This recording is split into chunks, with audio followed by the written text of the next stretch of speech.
Okay, so problem 12. You could use logs, but this one is easier to do with just a common base. 8 and 16 are both powers of 2. So we could change our 8 to 2 to the third. The 3x plus 1 stays.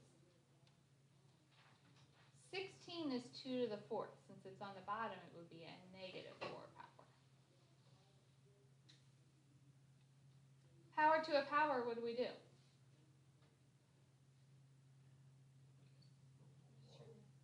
Yeah, distribute that 3, multiply it through.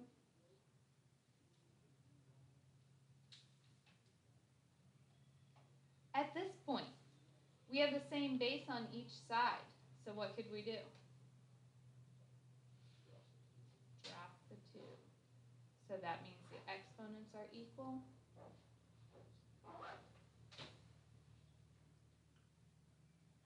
Add that over, subtract, and we get x to be 1. And remember, you can always check those by plugging it back into the original. Problem 13, we would try to do the same way, but is it possible to get a common base there? No. So instead, we will add a log. The reason we add logs is the property of logs says the exponent can come down in front. Here I have log of 4 and the x comes down. All right, I have to distribute this log 3. The numbers I'm multiplying it by just go in front. So 1 times log 3 is just log 3. Minus 2x log 3 equals x log 4. Both of these have an x in them, so I need them on the same side.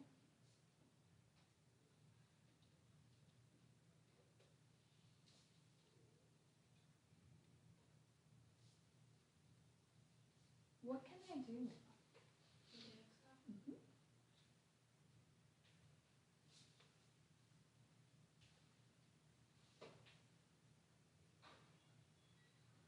So it's x times something. The opposite of multiplying is to divide. So we get log 3 divided by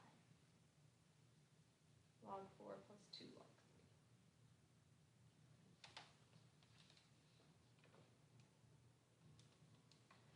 We can plug that in our calculator. Remember, when you push the log button, it opens parentheses, so you have to close it. I recommend viewing it as a fraction when you type it in, just to help prevent mistakes. And that should give you 0.3066.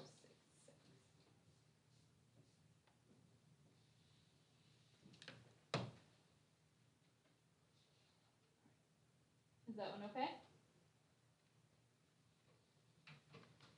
Number 15, condense. That means I have to combine this into a single log. What do you do with this 19? So that's x to the 19.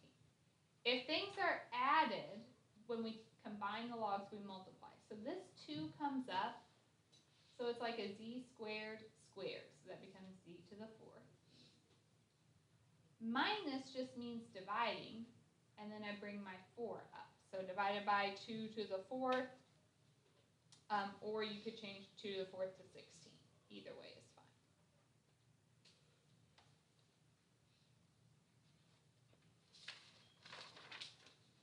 All right. Question number 19.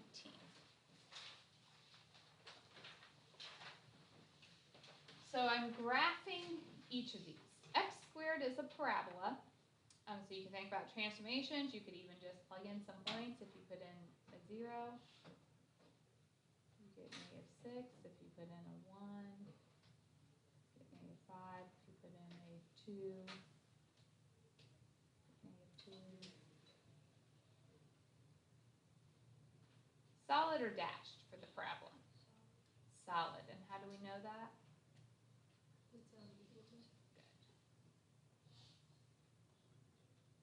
Now we have to figure out where to shade. So we usually did just a test point, 0, 0, as long as it didn't fall on the graph. If I plug that in, I get 0 is less than or equal to -6, which is false. So I can't shade 0, 0. That means I'm shading outside this parabola to start. Second one, if I want to graph this, it's a line, so we have to get x by itself. When you divide by a -2, what happens to your inequality? So y is less than 1/2 x minus 3. So if I'm going to graph that, start at -3, so 1/2. Solid or dashed? Dashed, because there is no equal to. Okay, then we do our test point. So if we put in 0, 0. And you can put it in here, you can put it in the original, it shouldn't matter. So you get 0 is less than -3, which is false. So again, we can't shade 0, 0, so we're shading down here. Your final answer is the overlap. So the overlap is everything under this line and outside the parabola.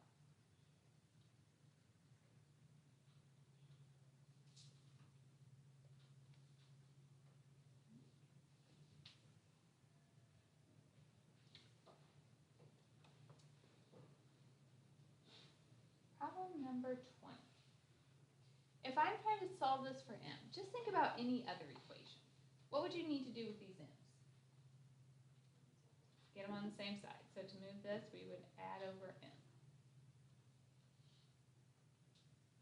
So that gives me a 3m. Okay, I want to get rid of this matrix, so how would we move it over?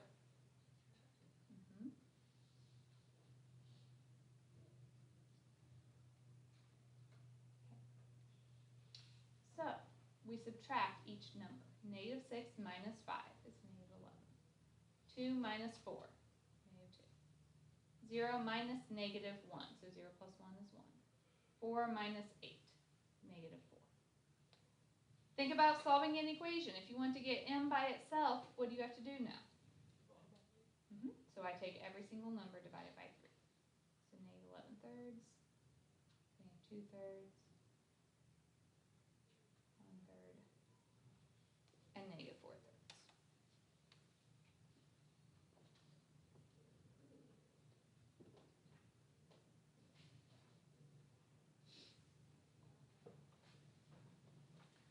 So when solving equations involving matrices, it's the same process.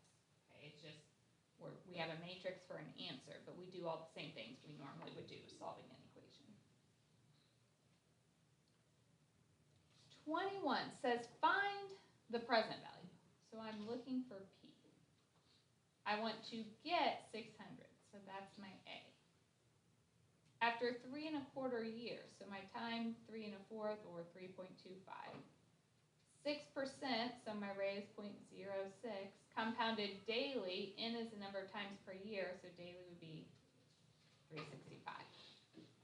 So I'm using the first formula. When do you use the second one?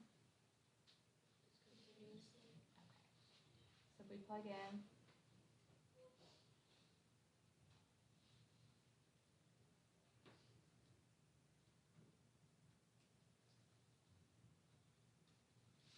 if I'm solving for P, we just have to divide this whole thing over. Better to put it all in the calculator at once, just so you have less rounding error. I would like for everyone to take a minute and plug this in, though, and make sure you're getting the right answer. So if you have an issue plugging something in, we can figure that out now.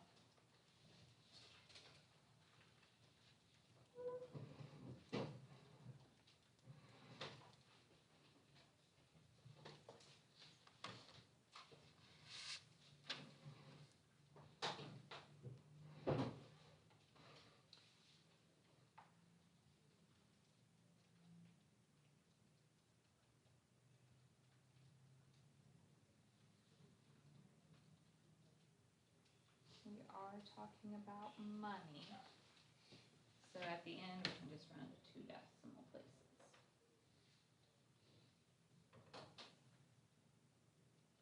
Should get 493.7. Right.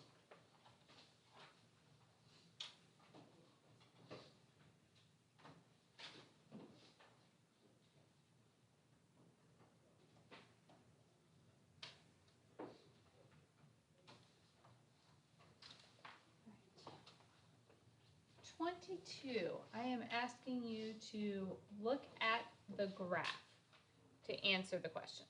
Whoops, but Somehow my graph didn't carry over here when I did my screenshot.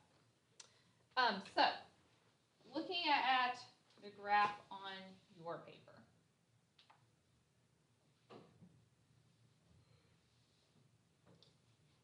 Your domain, as you go from left to right, what would that be?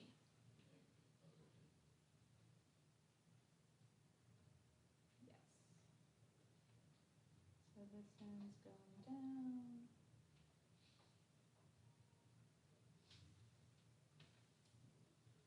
So the graph looks something like this. Domain then, negative infinity to positive infinity. The range, think bottom to top, since this is going down forever, it's coming from negative infinity. Stops when we get up here. So you have to think, what's the y value of that point? What was it? And it does hit that, so the 3 would get a bracket.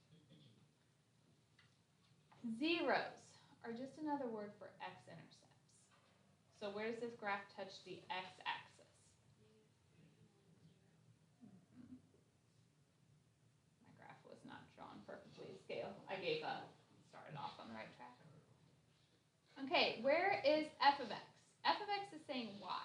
So I'm asking, where is y greater than 0? So that's this chunk of the graph. You can give me an interval. So it's starting when x is 0 and ending when x is 1. So it's any x between 0 or 1 makes the graph greater than 0. Maxes and mins. Local maxes. Those can't be endpoints. They are just high points on the graph. So that would be here and here. So if you approximate those with ordered pairs, we have negative 3, 0. And what was this one approximately? Look at your graph. Like 1/2, 3. Local min can't be an endpoint. It's lower than the points on either side. So our local min would be right here. So that's at negative 1.5, negative 1 1/3, so something like that. I think I put negative 4/3 on mine, but if you had negative 3/2 or negative 1.5, that's close. We had to approximate that one. The y was approximately what? If you look at your graph.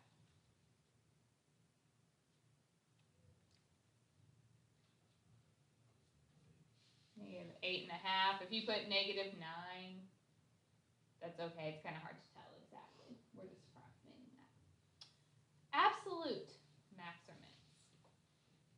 Do we have a single highest point on this entire graph? Right there.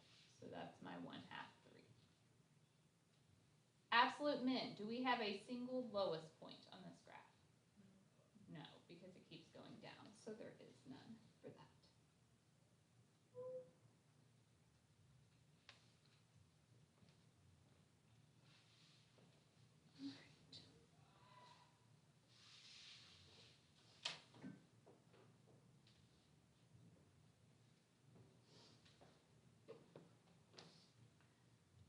On these, our strategy, we usually made sure all of our denominators were factored so that we could make sure we were working with the simplest problem possible. So x squared minus 4 would factor into x plus 2, x minus 2. A lot of times when we did these together, I even would make a note. What can x not be on this problem? What can't I get for answers? Why? Right, we know the denominator can't be 0. So then we talked about it in terms of how do I cancel these fractions? So if I want to cancel the first one, I have to multiply by x minus 2. But it's an equation, so if we do it to one piece, we do it to all of them. That cancels part of the problem, but I still have a denominator. So now to cancel that, I'm going to have to come through and multiply everything by an x plus 2.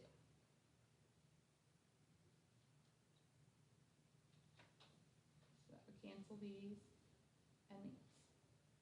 So at this point, I am left with x times an x plus 2. I'm left with 1 times x minus 2. And over here it's just 8.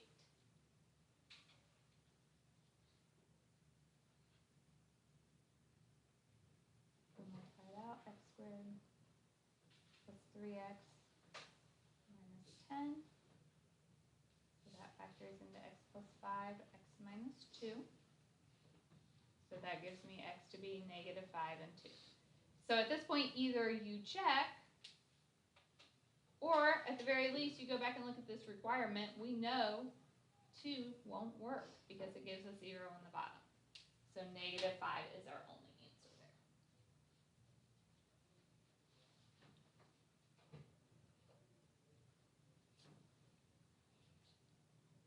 So the next one, we're going to do the same.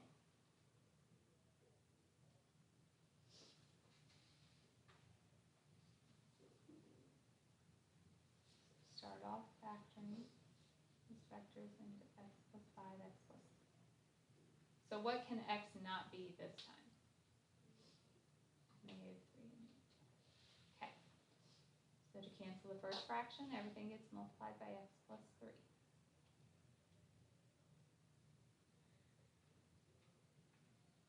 That cancels this and half of that one.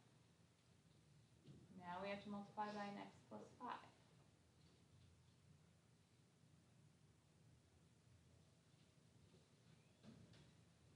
Cancels this. So I'm left with 1 times an x plus 5, 4 times the x plus 3 equals 2.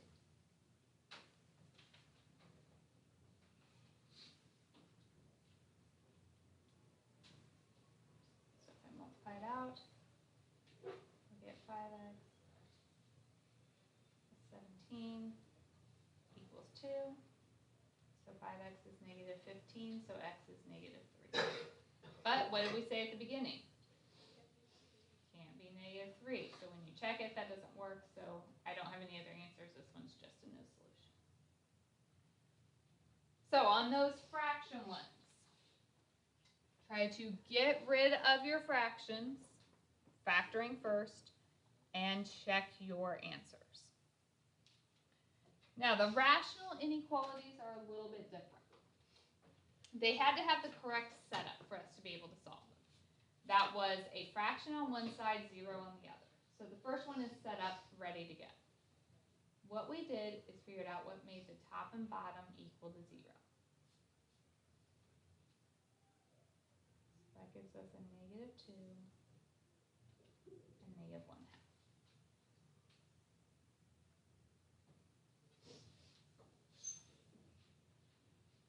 Then we had to do test points. So smaller than negative 2, maybe negative 3. In between them, so maybe negative 1. And bigger, maybe a 0. And I'm plugging them into this inequality to decide if I get a positive or a negative. I don't really care about the number, so you can use your calculator, you can just think through it. If I put in negative 3 plus 2 is negative, negative 6 plus 1 is negative, 2 negatives make a positive. If I put in negative 1 plus 2 is positive, negative 2 plus 1 is negative, a positive and a negative make a negative. If I put in a 0, 0 plus 2 is positive, 0 plus 1 is positive, 2 positives make a positive. We wanted less than 0, that means negatives. Equal to means bracket, but which one cannot get a bracket?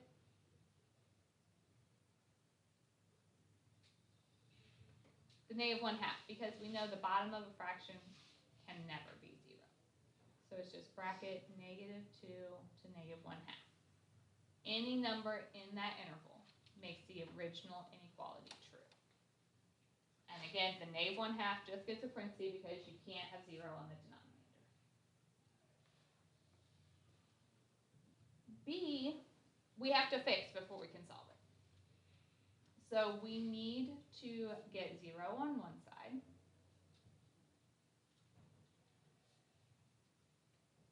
And then we have to have a single fraction, so we need to get a common denominator.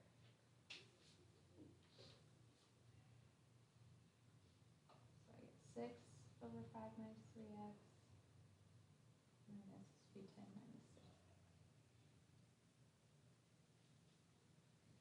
You distribute your negative. Then we get 6x minus 4 over 5 minus 3x greater than 0.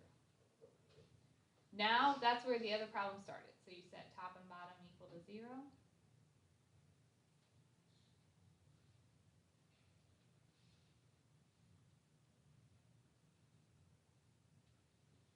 And we make our sign line. 2/3, 5/3. Test points. So smaller, maybe a 0, in between, maybe a 1, bigger, maybe 2. And I am plugging them in right here. Okay, so if I put in a 0, I get a negative over a positive, which is negative. If I put in a 1, I get 6 over negative, 6 minus 4 is positive, 5 minus 3 is positive, 2 positives make a positive. If I put in a 2, 12 minus 4 is positive, 5 minus 6 is negative, positive divided by negative is negative. Which answers did I want?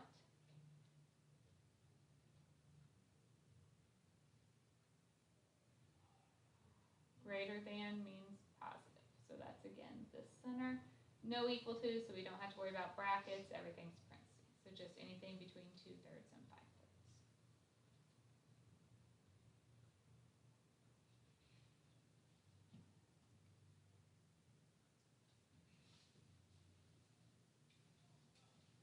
Is that okay with everyone? Correcting any mistakes as you go, right? So that we have this all correct. 25B, we're asking about asymptotes. Vertical asymptote is what makes the bottom 0. So that's just positive 2. To decide horizontal or oblique, you divide the highest powers of x. When I do that, x squared over x gives me an x.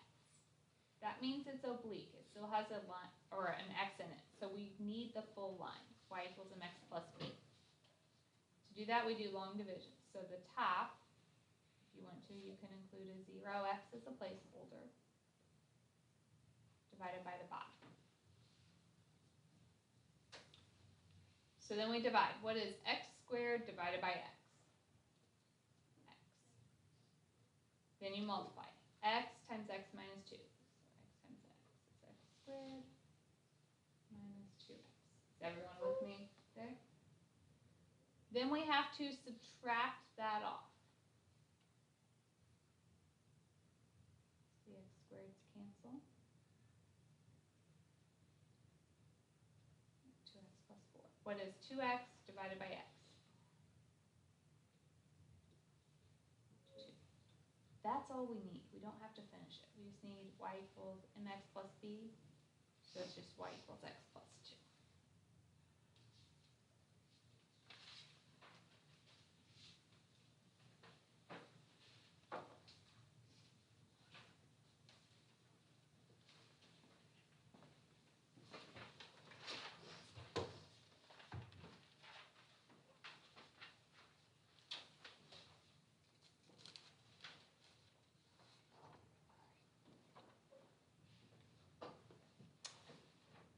Next page.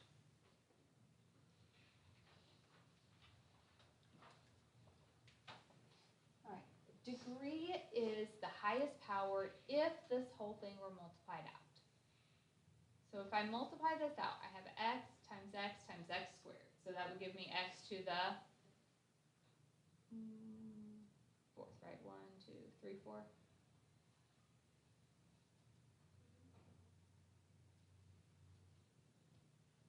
In behavior, tells you which direction the ends are going. So we know if it's an even power, it looks like a parabola. Odd powers look like a chair. So 4 is even, so it looks like a parabola. But what does the negative in front do? Flips. So it's both ends going down, down, down.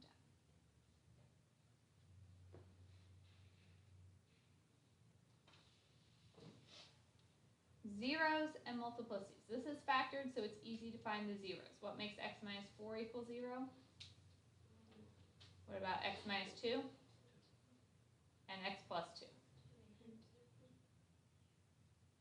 And why does it have the m2? Good. That square means multiplicity of 2. Bounce or through. So how do we decide that? Right. Odd multiplicity goes through and even multiplicity bounces. So 4, that has a multiplicity of 1. 1 is odd, so the 4 goes through. 2, multiplicity of 1, which is odd, so it goes through. But the 2m2, that 1 will bounce. Final thing, y-intercept. So if you put in 0 for all of your x's,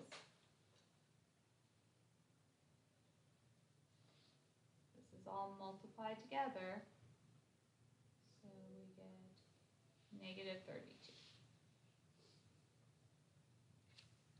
So now we plot everything. The zeros are where we hit the x-axis.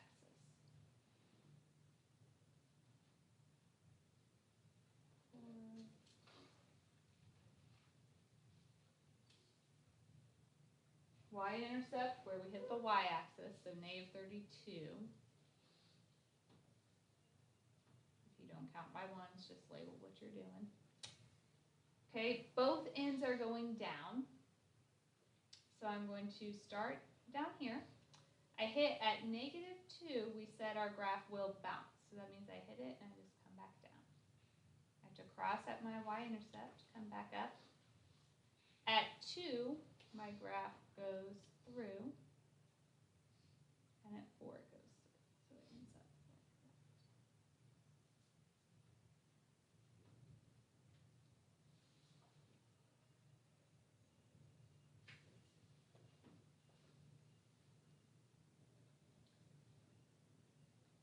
All right. On B, your degree. Since this one is multiplied out, we're just looking at our highest exponent. So that's 3. So our end behavior, odds look like a chair. We don't have a negative to flip it, so it's just down up. Zeros. Let's factor this. We could take out an x squared. That leaves us with x minus 4. So if you set those equal to 0, we get 0 because it was squared. That's multiplicity of 2 and positive 4. Through or bounce. Since the 0 had an even power, that one will bounce. 4, that was multiplicity of 1. 1 is odd, so that one goes through. And y-intercept, if you put in 0 for x, it doesn't matter if you do it the original or right here, we get 0. So we're hitting x and y-axis at 0, 4, down, up, so it's starting down here. At 0, our graph will bounce, come back and hit here and go through. And so it should look like that.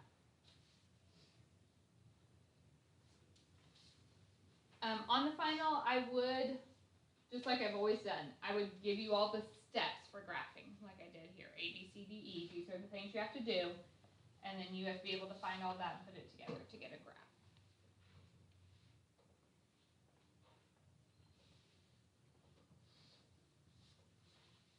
All right, 27, deciding if this is one-to-one. The easiest option is probably looking at a graph. This one, not a super nice one since you don't get a graphing calculator on the final. If I were to put one on the final, I would do one that you could easily graph using transformations.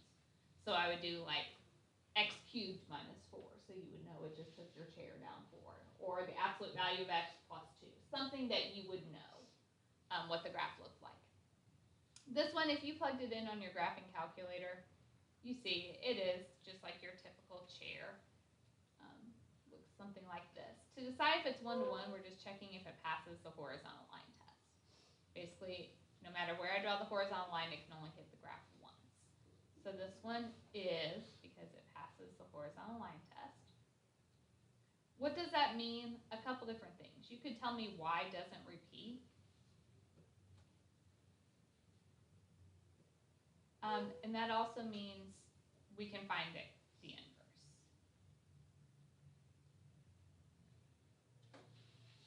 We cared about one-to-one when we were finding inverses. In order to be able to do the inverse, we had to have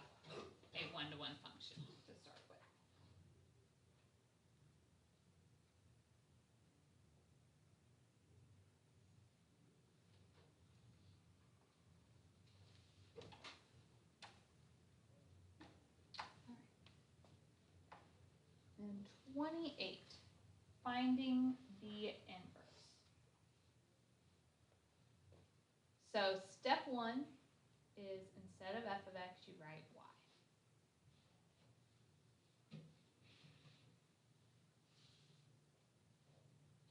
Step 2, you switch the x and the y.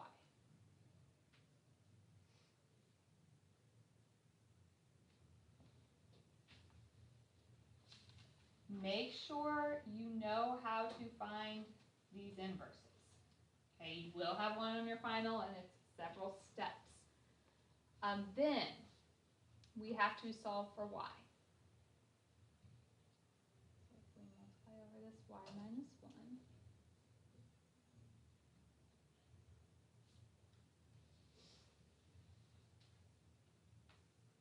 we need to get our y's on the same side. So I'm going to subtract over my 3y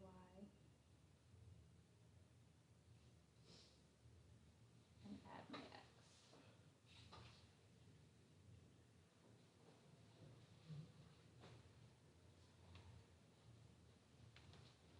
Both of these have a y in it, so what can we do now?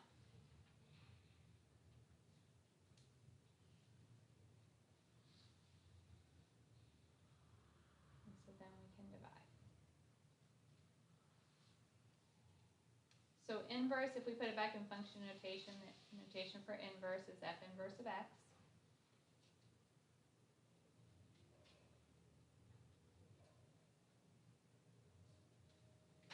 Looks like this. Domain and range of both the function and the inverse. Remember, the domain of the function and the range of the inverse are the same because the x in the original becomes the y.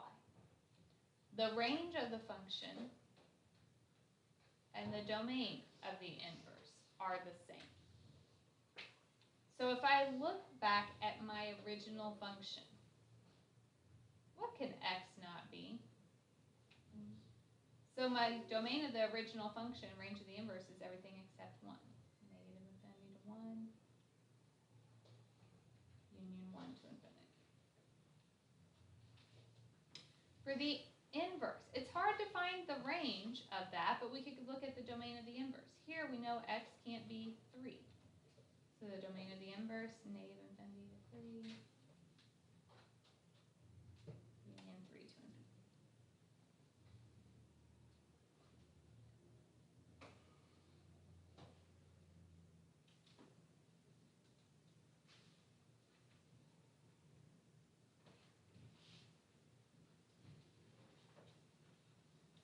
All right. Are there any other questions we have not yet covered?